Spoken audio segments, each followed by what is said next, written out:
pagdating ng Amardi, sa tulong ng ating butihing gobernador ng Maguindanao, si Toto Magundadato, siya po ang naghanap ng investor para maumpisahan dito sa Maguindanao. Kaya ngayon, ang mga Muslim dito sa Ampatuan, particularly, ay na-empowered na dahil natuto na sila magsakripisyo, magtrabaho ng maayos para lamang mabigyan ng magandang buhay ang kanilang mga pamilya.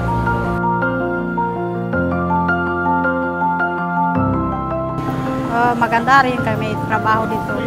Mas paano may company na nakatayo dito sa bayan ng Ampatuan. Maraming natulungan dito sa amin. Kumpara noon? Kumpara noon na walang trabaho yung mga babae sa bahay lang. Maraming salamat. Una-una po kanigop na naisipan niya na makapatayo dito ng company Amardi na marami silang natutulungan na taong mahirap.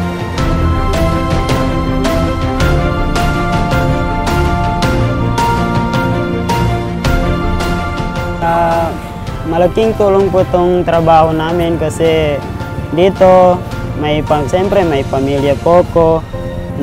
Dito ko napatayo yung sariling bahay ko po.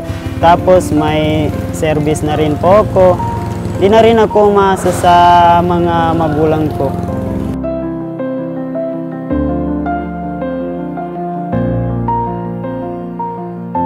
School lang yung naabot ng panganay mo sana? Oo, nung wala pa itong Amardi. Pero nang dahil sa Amardi Company, nakapagpatuloy yung anak ko doon sa MSU ngayon. Malaking tulong ito. Kasi kahit sa bahay, nakakatulong. Kasi ang farmer, every 4 months, maghintay ka.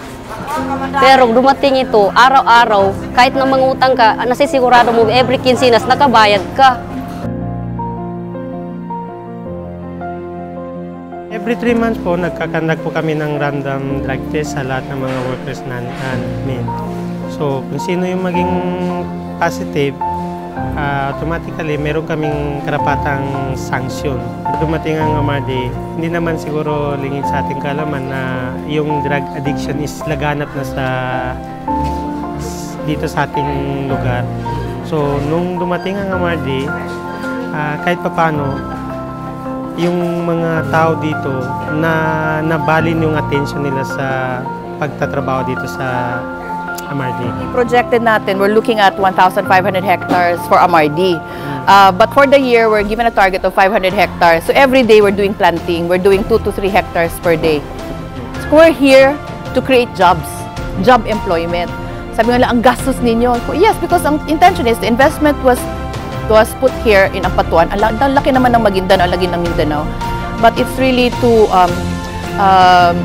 transformation. Kasi the Gov, headed by the Gov, kasi sabi niya, the investor came in, the Malaysian investors came in. Sabi niya, how can we help you? Ang kay Gov, because of the history, because of what happened in Ampatuan, Maguindanao, sabi niya, we should transform the place. Kasi when you say Maguindanao, when you say Ampatuan, that's where the massacre happened. Ngayon, we want to change it, transform it, that when you say Maguindanao, that's where Amardi is. That's where the bananas come from.